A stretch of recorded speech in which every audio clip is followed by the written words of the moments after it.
같이 한 마음으로 스가랴 3장 1절 말씀 같이 합독해 보도록 하겠습니다. 대제사장 여호수아는 여호와의 천사 앞에 섰고 사탄은 그의 오른쪽에 서서 그를 대적하는 것을 여호와께서 내게 보이시니라. 아멘.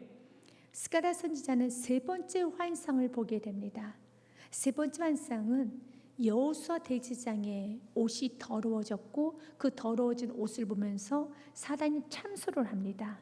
사단이 정죄를 합니다. 그런데 여호와의 천사가 오셔서 그 더러워진 여호수아 옷을 바꾸어서 아름다운 옷을 입히셨다는 말씀이 오늘 본문의 말씀이라는 겁니다. 본문에 나오는 여호와의 천사는 이 땅에 오셨던 성자 하나님을 말하고 있습니다. 지금 사단은 공중 권세를 잡고 있습니다. 사단이 하는 일은요, 오늘 말씀처럼요, 우리를 대적하는 일을 합니다. 사단은 우리를 정죄합니다. 근데 사단은 우리가 지었던 모든 죄에 대한 정보를 다 가지고 있어요. 죄를 짓게 하는 것도 사단이고 유혹하는 것도 사단이고 또한 우리가 지었던 죄를 나도 잊어버리고 나도 몰랐던 죄를 사단은 다 기억하고 오늘 본문 말씀에 보면은 그가 대적을 한다고 됐습니다.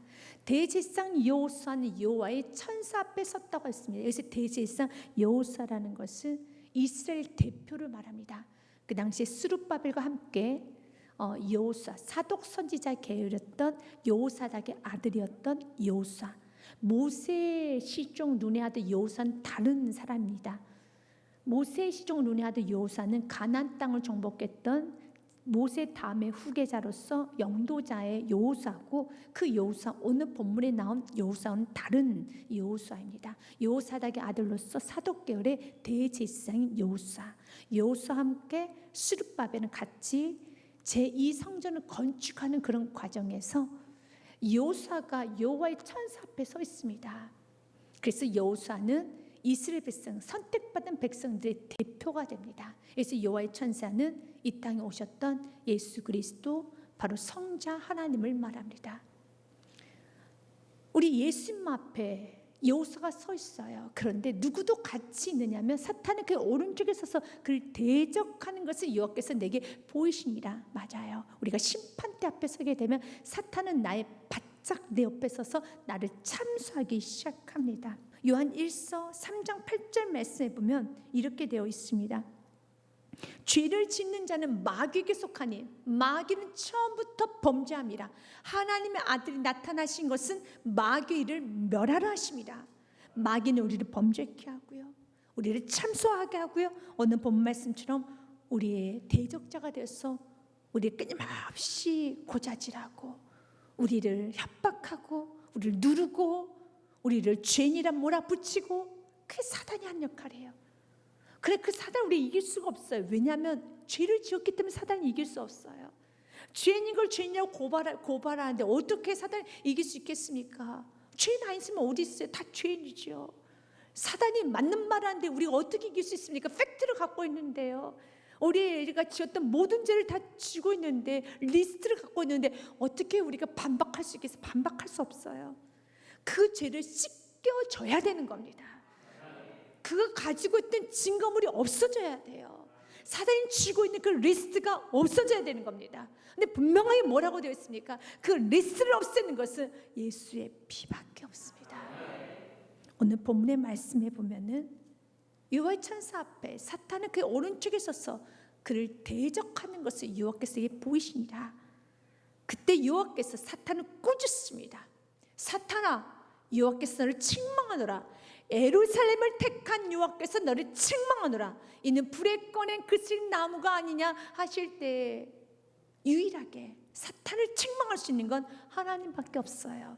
그런데 하나님밖에 없는 그 책망, 사탄을 책망, 사탄을 내쫓는 하나님밖에 없는데 그 권세를 우리에게도 주셨습니다. 그래서 우리도 말씀으로 사탄을 꾸짖습니다. 누구의 이름으로요? 예수의 이름으로 명령하니 모든 나를 정죄하고 나를 짓누르고 있는 모든 더러운 악한 마귀는 다 물러갈지어다 라고 꾸짖으면 되는 것입니다. 그럼 이렇게 꾸짖고 사탄을 내쫓고 할 수 있는 그 힘의 시작이 무엇이냐면 죄 씻음을 받아야 되는 것입니다. 요한일서 1장 7절 말씀에 그 아들 예수의 피가 우리는 모든 죄에서 깨끗게 하셨다고 성경 기록합니다. 그가 빛 가운데 계신 것 같이 우리도 빛 가운데 행하며 우리가 서로 사귐이 있고 그 아들 예수의 피가 우리를 모든 죄에서 깨끗하게 하실 것이요. 아멘. 예수의 피가 모든 죄에서 우리를 깨끗하게 하여 주셔서 사단은 우리에게 대적하면서 너는 죄냐, 넌 죄냐, 넌 죄냐 하지만 이미 나는 예수의 피로 깨끗함을 받은 자인 것입니다. 예수께서는 나의 죄를 사하여 주시기 위해서 하셨던 일이 있었지요. 요한 1서 4장 10절 말씀에 보면 사랑은 여기 있으니 우리가 하나님을 사랑한 것이 아니요 하나님 우리를 사랑하사 우리 죄를 속하기 위하여 화목제물로 그 아들을 보내셨습니다. 나를 대신하셔서 예수님이 화목제물, 대속의 제물이 되어주셨어요. 내가 피를 흘려야 되고 내가 사단으로부터 공격을 받고 사단에게 찔려지고 사단에게 참수를 받아서 즉 불구덩 위로 떨어져야 되는데 예수님께서 나의 대속의 제물이 되어주셔서 화목의 제물이 되어주셔서 하나님과 우리 사이를 화목케 하여 주셨습니다. 로마서 말씀에도 3장 23절과 24절 말씀에도 성경 말합니다. 모든 사람이 죄를 범하여서 절대로 하나님 영광 천국에 이르지 못하나 그러나 이룰 수 있는 길이 있었어요. 24절 말씀 같이 읽겠습니다. 그리스도 예수 안에는 성령으로 말미암아 하나님의 은혜로 값없이 의롭다 하실 얻은 자 되었느니 아멘. 이 전제 조건이 있어야 되는 겁니다. 예수님께서 죄 씻음 받지도 않은 자가 그냥 예수의 이름 물리친다고 사단이 물러가는 게 아니에요. 먼저 죄 씻음입니다. 먼저 예수님으로부터 죄를 씻음을 받아야 되는 것입니다. 내가 죄인인 것을 알고요.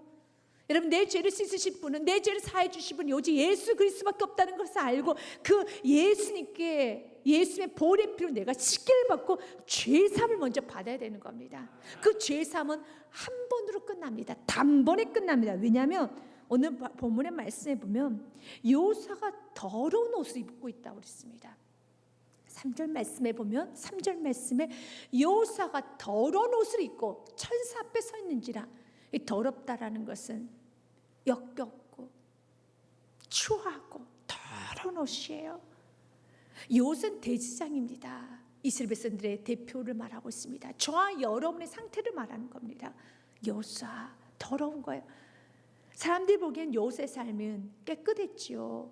스룹바벨과 요사 이스라엘의 백성들 가운데서 가장 지도력이 있고 어떤 존경할 만하고 가장 탁월한 삶을 살았어요. 그런데 하나님 앞에 서면 그는 너무 더러운 옷을 입고 있어요. 그리고 그 더러운 옷을 가장 잘 보는 게 누구냐면 사단이라는 것입니다. 내가 아무리 도덕적으로 다른 사람 피해 주지 않고 살아도 이것은 인간들 사이에서 서로 하는 착각일 뿐 하나님 앞에 서게 되면 너무 더러운 옷인 거예요. 그 사단은요 그 더러움을 하나하나 다 고발합니다. 천사 앞에 서 있습니다. 그런데 4절 말씀은 귀한 말씀이 써 있습니다. 같이 읽겠습니다. 시작. 여호와께서 자기 앞에 선자들에게 명령하사 그 더러운 옷을 벗기라 하시고 또 요셉에게 이르시되 내가 내 죄악을 제거하여 버렸으니 내게 아름다운 옷을 입히리라 하시기로. 아멘. 주님께서는요 나의 그 더러운 옷을 벗겨주시고 또 요셉에게 이르시되 내가 내 죄악을 제거하여 버렸으니 내게 아름다운 옷을 입히라 하시기로. 아멘. 내 죄악을. 그래서 이사야서 53장 5절과 6절 말씀에 그가 찔림은 예수께서 보혈의 피로 그가 찔림은 나의 허물 때문이요 우리 예수께서 상하심은 나의 죄악 때문이라. 우리 예수님께서 징계를 받으셨기 때문에 내가 평안을 누렸고 우리 예수님이 채찍이 맞으셨기 때문에 내가 나음을 입었도다. 우리는 다 양 같아서 각기 제 길로 갔거늘 우리 모든 죄악을 예수님께 담당시키셨도다. 6절 말씀을 같이 읽습니다. 시작. 우리는 다 양 같아서 그릇 행하여 각기 제 길로 갔거늘 여호와께서는 우리 모두의 죄악을 그에게 담당시키셨도다. 아멘. 우리 더러운 옷을 벗겨주시사 우리 죄를 다 씻어주시고 우리 예수님께서 우리의 죄를 위하여서 죽으심으로 우리가 아름다운 옷을 입게 된 것입니다. 그래서 우리는 찬양해야 됩니다. 갈라디아서 1장 4절과 5절 말씀처럼 우리는 찬양해야 됩니다. 그리스도께서 하나님 곧 우리 아버지의 뜻을 따라 이 악한 세대에서 우리를 건지시려고 우리 죄를 대속하기 위하여 자기 몸을 주셨으니. 아멘. 그래서 우리 뭐 해야 될까요? 예수의 피를 마셨고 예수의 살을 먹었고 예수의 피가 예수의 살을 찢었고 그 찢겨진 살로 인해서 내가 그 피로 인해서 내가 그 찢겨진 살을 먹음으로써 내가 살아났다면 우리는 어떻게 해야 되겠습니까? 5절 말씀 같이 읽습니다. 시작. 영광이 그에게 세세토록 있을지어다. 아멘. 주님께 영광 올려드리는 삶을 살아야 됩니다. 오늘 본문 말씀에 여호수아가 더러운 옷을 입고 있어요. 그런데 사단은 대적하고 참수한데 하나님 우리를 불쌍히 여겨주시는 거예요.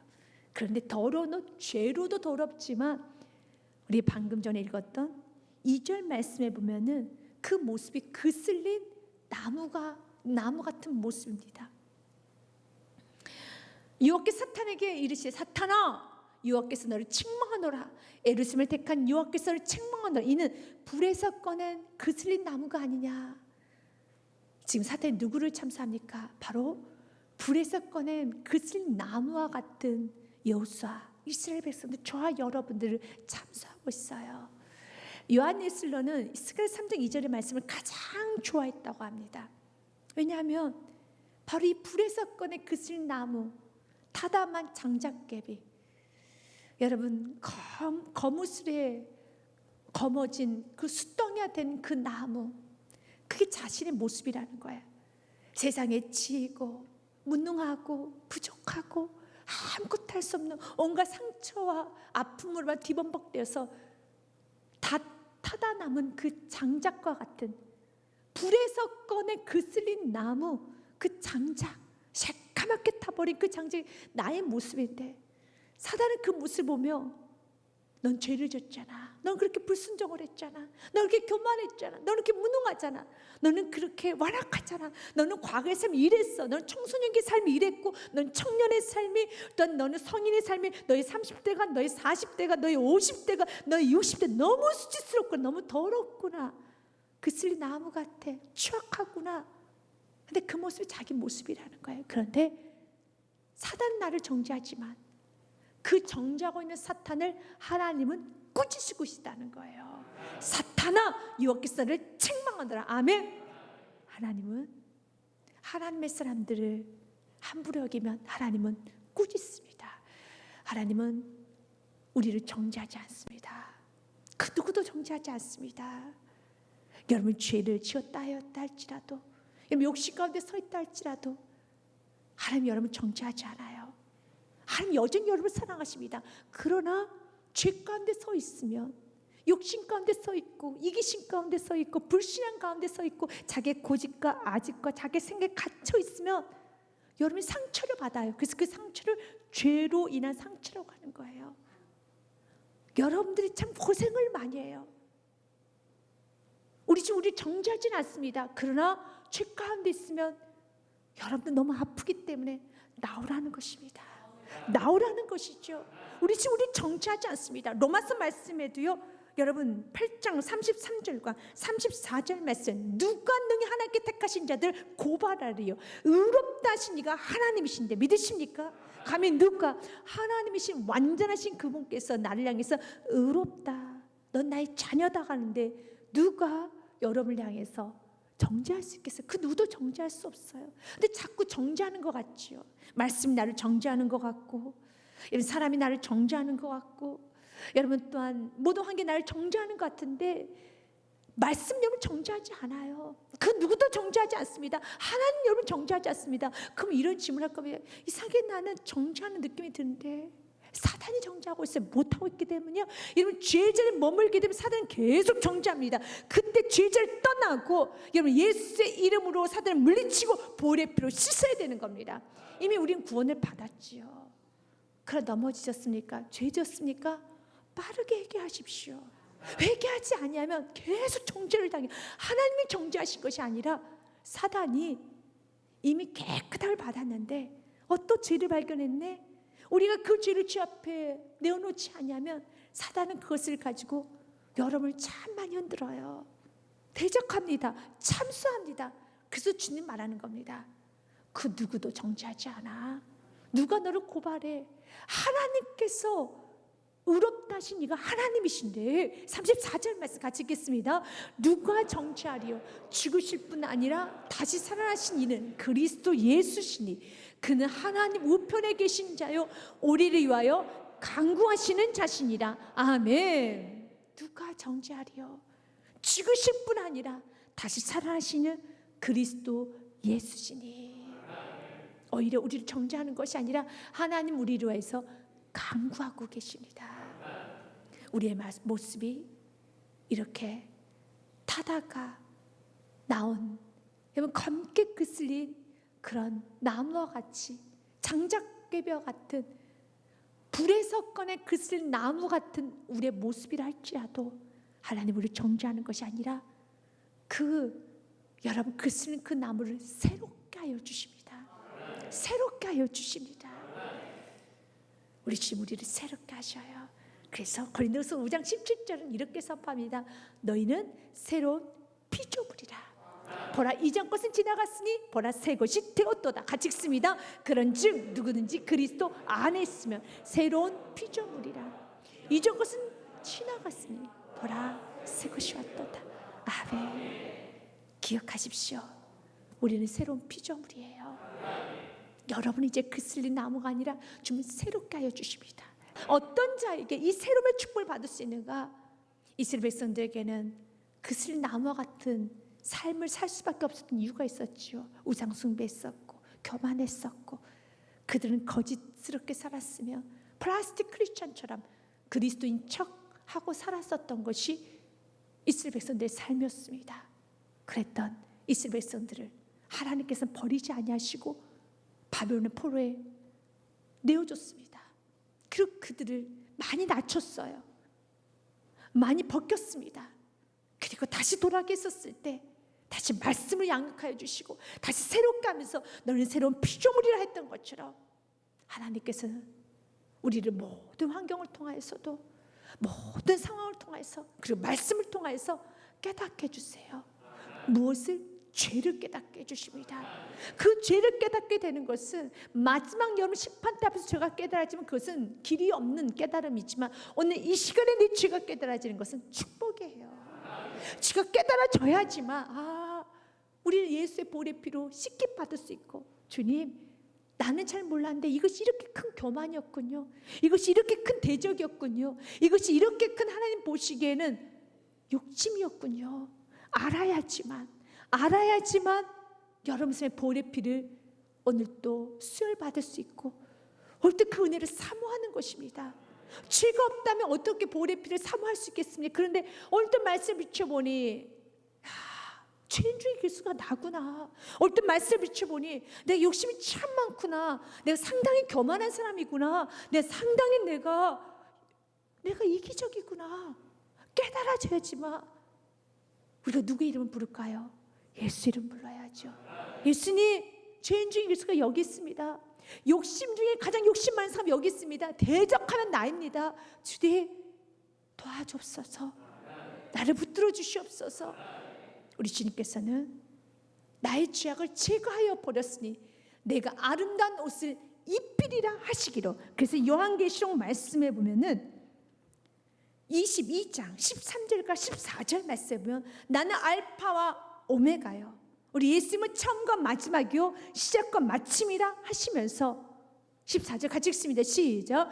자기 두루마기를 빠는 자든 복이 있나니 이는 그들이 생명나무에 나아가며 문들을 통하여 성에 들어가 권세를 받으려 함이로다. 아멘.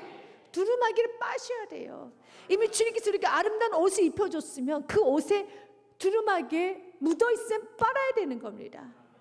이걸 빨지 아니한 자는 생명나무에 여러분 들어가는 그 이 땅에서의 천국 같은 삶 못 살아요. 문제는 여러분 내 옷에 내 두루마기 이 아름다운 옷에 욕심이 묻었는지 교만이 묻었는지 대적이 묻었는지 모른다는 거예요.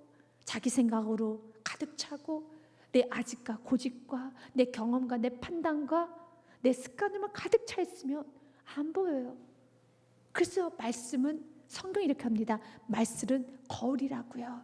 거울로 비침을 받아야 되는 겁니다. 말씀으로 우리 삶을 비춰서 내가 교만이 묻었구나, 욕심이 묻었구나, 이기심이 묻었구나, 내가 대적이 묻었구나 아셔야 돼요. 이 신앙생활은요, 하면 할수록 더 우리의 삶은 영적 성결해지고 더 겸손해지고 더 온유해지는 겁니다.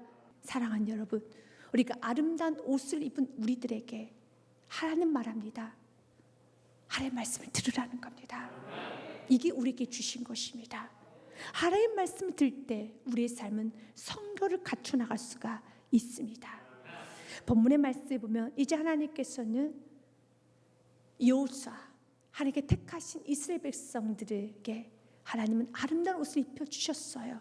그런데 스가랴 선지자가 보니까 머리에 관이 씌워지지가 않은 것입니다. 그래서 6절 말씀에 보면, 5절 말씀에 보면 내가 말하되 정결한 관을 그의 머리에 씌우소서 하매 곧 정결한 관을 그 머리에 씌우며 옷을 입히고 여호와 천사는 곁에 섰더라 그랬습니다. 관을 씌워달라는 거예요. 우리가 써야 될 관은 정결한 관을 써야 되는 겁니다. 이제 우리가 아름다운 옷을 입었다면 이제 우리의 삶에는 정결함이 있어야 됩니다. 이 정결은 또 다른 말 한다면 성결이지요. 하나님 우리의 삶이 성결해지기 원합니다. 야고보서 말씀에 보면 3장 17절 말씀에 지혜 중에 지혜, 첫 번째는 성결입니다. 같이 읽겠습니다. 시작. 오직 위로부터 난 지혜는 첫째 성결하고 다음에는 화평, 관용하고 양순하며 긍휼과 선한 열매가 가득하고 평강과 거짓이 없나니. 아멘. 지혜 중에 지혜, 첫 번째는 성결이에요. 우리가 성결의 관을 써야 됩니다. 이 성결의 관을 쓰고 나아갈 때 기적이 일어나요. 당연히 그리스도인들은 보혈의 피로 거듭났으며 하나님의 자녀된 권세가 있기 때문에 크고 기이하고 놀라운 일들이 일어나는 건 당연합니다. 그러나 삶 가운데 그 놀라운 역사가 잘 일어나지 않는다라면 성결 부분을 점검해 보셔야 돼요. 요단강을 가르기 전에 여호수아가 했던 것은 한 가지입니다. 성결을 선포합니다. 여호수아가 또 백성에 이르되 너희는 자신을 성결하게 하라. 여호와께서 내일 너희 가운데 기이한 일들을 행하시되. 아멘. 기이한 일을 보고 싶습니까? 성결하셔야 돼요. 자신을 성결해야 되는 겁니다. 첫째 지혜가 성결인 것처럼 성결해야 됩니다. 예수님께서도 자기 자신을 뭐라고 말씀하셨냐면 나는 성결의 영이다 라고 말씀하십니다. 그의 아들에 관하여 말하면 육신으로는 다윗의 혈통에서 났고 영으로는 성결의 영으로는 죽은 자들 가운데서 부활하사 능력으로 하나님의 아들로 선포되었으니 곧 우리 주 예수 그리스도시니라. 육신으로는 다윗의 혈통을 낳았지만 그분은 어떤 영이시라는 겁니까? 성결의 영이시라는 거예요. 우리가 아름다운 옷을 입은 우리는 성결해야 됩니다. 첫째도 성결, 둘째도 성결, 셋째도 성결. 성결한 삶을 살아갈 때 기이한 일들이 일어나지고요. 예수님 자체가 성결의 영이십니다. 그러면 도대체 성결이 무엇입니까? 성경 말씀 성결의 이 단어에 보면 헬라어 단어로 하그네스, 이것은 하나님의 선명하고 분명한 말씀을 왜곡됨 없이 그대로 따르며 하나님 앞에서 항상 동일한 모습으로 경고에 서 있는 상태가 성결이에요. 성결은 하나님의 선명 분명한 말씀을 왜곡됨 없이 자기의 생각, 자기의 감정을 가미하지 않고 그대로 따르며 하나님 앞에서 항상 동일한 모습으로 견고한 상태로 서 있는 것, 그것을 성결이라는 겁니다. 그래서 야고보서 말씀 4장 8절 말씀에 보면 하나님을 가까이 하라. 그리하면 너희를 가까이 하리라. 죄인들아 손을 깨끗이 하라. 두 마음을 품은 자들 마음을 성결하게 하라. 우리 마음 안에 하나님 말씀을 여러분 왜곡되게 듣지 않을 수 있는 길은 내 마음에 두 마음을 품지 않아야 되는 겁니다. 내 생각과 하나님 말씀 동시에 들으려고 하면 하나님 말씀이 자꾸 왜곡되게 들려요. 하나님 말씀이 부담스럽어요. 그래 내 생각을 버리고 하나님 말씀을 받아들일 때 왜곡되지 않죠. 그 지금 오늘도 말하는 거예요. 성결한 삶을 살고 싶냐? 그러면 두 마음을 버리셔야 돼요.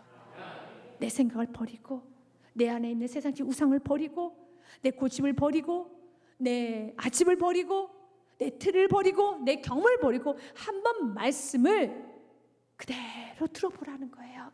그 삶이 성결한 삶이라는 것입니다. 하나님은 여호수아에게 옷을 깨끗하게 입히시고 난 다음에 성결의 관을 씌워주셨어요.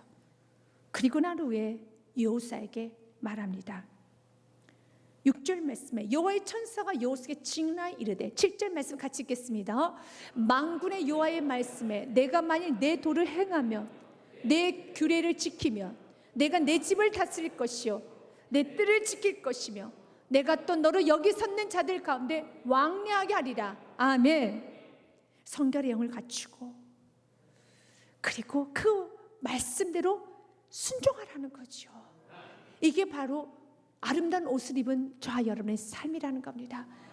만군의 여호와의 말씀에 내가 만일 내 도를 행하면 내 규례를 지키면은 하나님 친 여러분의 집을 다스려 줄 것이고 여러분의 뜰을 지켜 주실 것이라는 것입니다. 신명기서 말씀에도 있고, 말씀에 7장 28절 말씀에 많이 기록된 말씀입니다. 먼저 28장 말씀에 보면요, 내가 내 하나님 여호와의 말씀을 삼가 듣고 내가 오늘 내게 명령하는 그 모든 명령을 지켜 행하면 내 하나님 여호와께서 너를 세계 모든 민족에 뛰어나게 하실 것이라. 하나님 말씀에 순종하면 하나님 뛰어나게 하십니다. 이건 말씀이에요. 변하지 않는 말씀입니다. 2절서부터도요, 내가 내 하나님 여호와의 말씀을 청종하면 이 모든 복이 내게 임하여 내게 이르느니 성읍의 복을 받고 들에서도 복을 받을 것이며 내 몸의 자녀와 내 토지의 소산과 내 짐승의 새끼와 소의 양의 새끼와 복을 받을 것이며 내 강주라 떡반죽 그릇도 복을 받을 것이며 6절은 같이 읽습니다. 내가 들어와도 복을 받고 나가도 복을 받을 것입니다. 아멘. 여호와의 말씀을 따르면. 그런데 가장 어리석은 삶은, 이스라엘은 과거 그랬어요.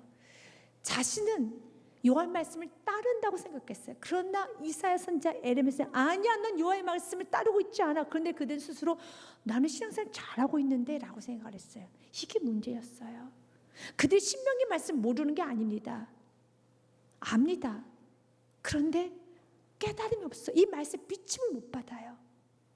여러분들이 이 말씀을 통해서 나의 교만이 드러나고 나의 죄가 드러나고 나의 욕심이 드러나고 나의 이기심이 드러날 수 있다. 말씀이 나에게 비침으로 다가오는 거. 말씀을 들으면 들을수록 아, 나 신앙생활 잘하고 있구나 라고 생각하는 것이 아니라 말씀 비치면 비칠수록, 신앙생활 하면 할수록 참 내가 과거 1년 전에 6개월 전에 참 내가 좀 교만했구나, 거칠었구나를 날마다 깨달아지면 잘 가고 있는 거예요.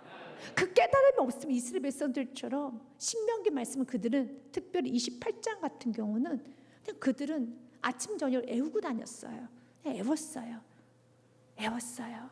자녀들에게도 애우게 시켰고 애웠습니다. 애우면 무엇합니까?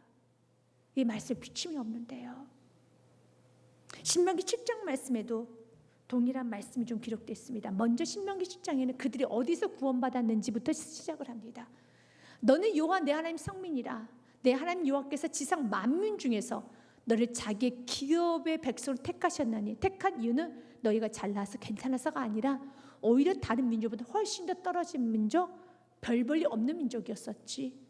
여호와께서 너희를 기뻐하시고 너희를 택하시면 너희가 다른 민족보다 수요가 많기 때문이 아니라 너희는 오히려 모든 민족 중에서 가장 적으니라. 항상 이걸 이스라엘 백성은 기억해야 되는 것처럼 저희는 항상 기억해야 되는 거예요. 그런데 이스라엘 백성들은 이걸 기억하지 못하고 어떻게 합니까? 자신은 선택받은 백성, 어떤 자신은 거룩한 백성으로 하면서 특권의식에 사로잡혀서 사람들 정죄하고 다녔죠. 그래서 주님 말합니다. 너희가 애굽의 종됐던 시간을 잊어버리지 말라는 것입니다. 우리가 죄인 됐던 그 시간을 잊어버리지 말고 겸손히 살라는 것입니다. 그리고 주님께서는 약속합니다. 그런즉 너는 오늘 내가 내게 명하는 명령과 규례와 법도를 지켜 행할지니라. 너희가 이 모든 법도를 듣고 지켜 행하면 내 하나님 여호와께서 내 조상들에게 맹세하신 언약을 지켜 내게 인애를 베푸실 것이라. 곧 너를 사랑하시고 복을 주사 너를 번성하게 하시되 내게 주리라고 내 조상들에게 맹세하신 땅에서 내 소생에게 은혜를 베푸시며 내 토지 소산과 곡식과 포도주의 기름을 풍성하게 하시고 내 소와 양을 번식하게 하시리니 내가 복을 받으면 만민보다 훨씬 더하여 너희 종에 너희 중에 남녀에 너희 지승의 암수에서 생육하지 못함이 없을 것이며 무조건 잘 된다는 거죠. 너의 암수 새끼까지도 잘 될 것이라는 거죠. 15절 말씀 같이 읽습니다. 여호와께서 내 모든 질병을 내게서 멀리하사 너희가 아는 애굽의 악취에 걸리지 않게 하시고 너를 미워하는 모든 자에게는 걸리게 하실 것이라. 내가 너에게는 병으로부터 바이러스부터 다 지켜줄 것이고 그러나 너를 미워하는 자에게는 악취에 다 걸려 다 하나님은 처리하시겠다라는 거죠. 대단한 말씀이죠. 이스라엘은 이런 말씀을 항상 외치고 읊조리고 이 말씀을 붙들고 믿었고 아멘했고요. 절대 신뢰를 가지고 살아갔어요. 이 말씀을 절대 신뢰했는데 문제는 그들은 여호와의 말씀을 지키지 않고 있어요. 그런데 본인은 이 말씀을 자랑하고 지키고 있어요. 여러분 지금 느낌이 동감하십니까? 좀 어떤 느낌인지 아시겠어요? 이스벨스는 이 말씀을 그렇게 좋아해요. 그런데 내가 여호와의 명령을 지키지 않고 있구나 라는 말씀에 그들은 걸리지를 않아요. 이거의 문제예요. 그래서 여호사에게 아름다운 옷도 입었고 성결의 삶을 살아야 되며 또한 하나님 말씀에 순종만 하면 이런 축복이 올 것이라는 모든 축복 메시지를 전하면서 원론적인 이야기, 기본적인 이야기를 다시 한번 합니다. 8절 말씀처럼요. 대생 여호사야 너와 내 앞에 앉은 내 동료들은 내 말을 들을 것이니라. 하나님 말씀 날마다 들으십시오. 날마다 들어서 비침을 받으십시오. 이것만이 내가 지금 성결의 삶을 유지할 수 있는 것이고 내 안에 하나님 말씀 지키고 있다는 지키는 삶, 순종의 삶을 유지할 수 있는 것이지 하나님 말씀을 내가 듣지 아니하면 본인은 하나님 보시기에는 너무 불결한데 본인은 깨끗하고 하나님 보시기에는 지금 그릇된 길로 가고 있는데 자신은 너무 신앙생활을 잘하고 있다 하면서 신명기 18장과 7장의 말씀을 기록하고 예우고 여러분 판에 새기고 자랑하고 곳곳에 붙여놓고 여러분 살고 있는 거예요. 그러니까 하나님 보시기는 너무 답답한 거예요. 그래서 하나님은 새롭게 제2 성전을 건축하는 그들에게는 뭐라고 말씀하십니까? 내 말을 들어라. 그리하면 내가 내 종 싹을 나게 하리라. 이 싹은 예수 그리스도를 말해요. 그러면 예수 그리스도의 생명의 삶을 살게 될 것이란다. 연이어서 한 번 더 말합니다. 만군의 여호와께서 9절 말씀이에요. 만군의 여호와가 말하노라 내가 너 여호사 앞에 세운 돌을 보라. 한 돌에 7 눈이 있느니라. 내가 거기에 새길 것을 새기며 이 땅의 죄악을 하루에 제거하리라. 여기서 돌은 앞전 8절의 말씀과 동일하게 싹과 동일하게 예수 그리스도를 지칭합니다. 구약에서 돌, 반석, 싹은 이 땅에 오실 메시아 예수 그리스도를 지칭합니다. 만군의 여호와가 말하노라 내가 너 여호수아 앞에 세운 돌을 한번 봐봐라. 한 돌에 7 눈이 있느니라. 7이라는 숫자는 완전한 숫자입니다. 그 돌에 7 눈이 있어요. 우리의 모든 걸 다 감찰하시고 우리의 모든 죄를 완벽히 보실 수 있는 분이세요. 그런데 내가 거기에 새길 것을 새기며 이 땅의 죄악을 하루에 제거하리라. 아멘. 우리 예수님은 우리의 죄를 모르시는 분이 아니에요. 7 눈을 갖고 계시고 우리의 모든 죄만 하는 게 아니라 우리 아픔도 하시고 우리 괴로움도 하시고 다 하십니다. 그러나 그 예수님은 죄악을 하루에 제거하실 수 있는 분이에요. 히브리서 4장 말씀에 보면 15절과 16절 말씀에 보면 이렇게 되어 있습니다. 우리에게 있는 대제사장은 우리의 연약함을 동정하지 못하실 것이 아니요 왜냐하면 7 눈을 갖고 계시기 때문에 모든 일이 우리의 똑같이 시험을 받으시는데 죄는 없으시니라. 아멘. 7 눈을 갖고 있어요. 우리의 죄도 완벽하게 보세요. 그래서 숨기고 그럴 필요가 없어요. 그래서 오늘도 우리는 예수의 말씀을 드려야 됩니다. 7 눈을 가진 예수님 내 삶을 비춰 주시옵소서. 오늘도 너희들 내 말을 들으라. 여호수아야 그리고 동료들아 너희는 내 말을 들으라. 이 말을 들 때 우리가 오늘 기도하고 사모해야 되는 것은 일곱 눈을 가지신 예수님, 오늘 일곱 눈으로 이 말씀을 통해서 비춰 주시옵소서. 빛을 받는 건 축복이에요. 이스라엘의 가장 큰 실패, 가장 큰 문제가 무엇이었습니까? 그들은 말씀을 너무 사랑해서 애웠고 기록했고 그들은 자랑했고 그랬어요. 그런데 그들 말씀을 지키고 있지 않다는 걸 못 깨달았어요. 많이 애웠지만 못 깨달았어요. 곳곳에 기록을 해놨지만 못 깨달았어요. 그래서 그들은 회개를 안 한 거예요. 새롭게 성전을 건축해야 되는 이스라엘 백성들, 저와 여러분, 새롭게 성전을 건축하면 새 삶을 살아야 되는 저와 여러분에게 주님 말합니다. 예수의 보혈의 피로 거듭났고 너희도 이스라엘 백성들처럼 택함을 받았으니 이제부터 우리가 해야 된 것은 여호와의 말씀을 들으라. 일곱 눈을 가지신 예수 그리스도의 말씀을 듣고 그 일곱 눈으로 감찰하지 못할 게 없다라는 겁니다. 주여 내 죄를 감찰하여 주시고 내 죄를 알게 하여 주시옵소서. 근데 주님 말합니다. 9절 말씀에요. 너 여호수아 앞에 세운 돌을 보라. 한 돌에 일곱 눈이 있느니라. 내가 거기에 새길 것을 새기며 그랬어요. 새긴다는 것은 여러분 성은을 말합니다.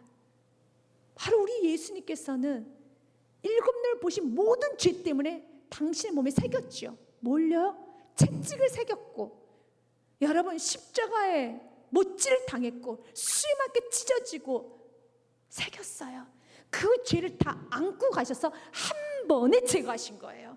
우리 죄를 다 가슴에 품고 가서 한 번에 우리 예수님 다 찢겨주신 것입니다.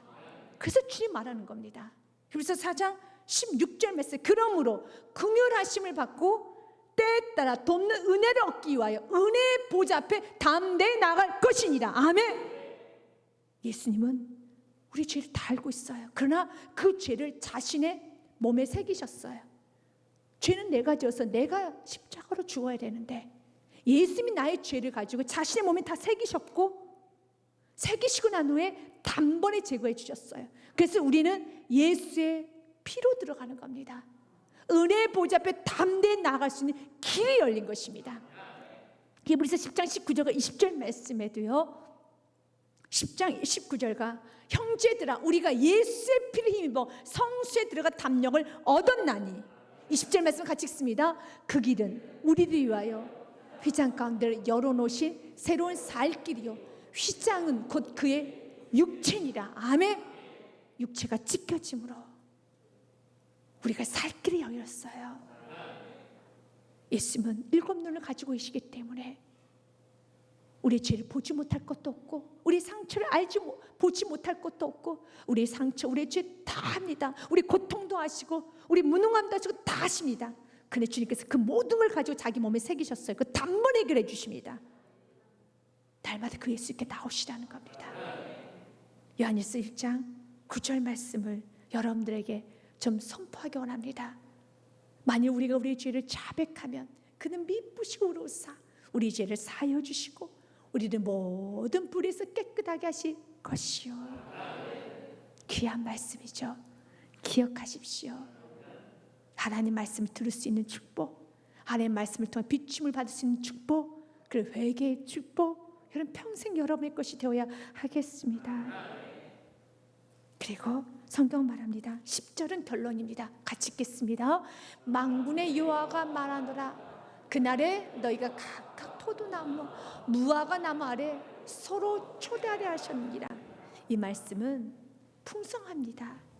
아름다운 옷을 입고 죄의 옷을 벗어버리고 아름다운 옷을 입었던 너희들, 성결의 관을 쓰고 그리고 여호와의 말씀 순종하면서 매일매일 우리가 해야 되는 것은 하나님의 말씀을 듣고 예배하는 삶을 사는 여러분에게 하나님은 약속합니다. 포도나무와 무화과나무 아래로 서로 초대하리라. 이제는 여러분 통해서 수많은 영혼들이 여러분의 포도나무 아래 무화과나무 아래 풍성한 가운데 거하게 되는 것입니다. 열왕기상 말씀에 보면은요 4장 25절에 솔로몬이 사는 동안에 유다와 이스라엘이 단에서부터 부할세에 이르기까지 각기 포도나무 아래와 무화과나무 아래 평안히 살았더라. 이스라엘 백성들 이 포도나무 무화과나무가 어떤 상징인지 너무 잘 알아요. 평안의 상징이고 풍요의 상징입니다. 하나님은 오늘 이 평화와 풍요를 여러분에 주시기 원합니다. 기를 해서 오늘도 우리는 예수 그리스도의 보혈의 피로 우리는 두루마기를 깨끗하게 빱시다. 그리고 말씀을 통해서 내 옷에 묻어있는, 내 몸에 묻어있는 죄가 무엇인지 날마다 깨달읍시다. 그리고 주님께 자백합시다. 날마다 주께 나아갑시다. 우리 주님께서는 우리 모두의 죄를 사하여 주십니다. 그리고 여러분의 삶에 날마다 풍성함이 있으십시오. 날마다 넘치는 자비가 있으십시오. 너무 풍요가 있으시길 바라겠습니다. 오늘 애통하며 우는 자에게는 내일에게는 기쁨이 옵니다. 시편 30편 5절 말씀으로 오늘 모든 말씀을 마무리하겠습니다. 그의 노염은 잠깐이요 그의 은총은 평생이로다. 저녁에는 울음이 깃들지라도 아침에는 기쁨이 오리로다. 아멘. 여러분 삶 날마다 이 축복이 있으시길 주님의 축복 드립니다.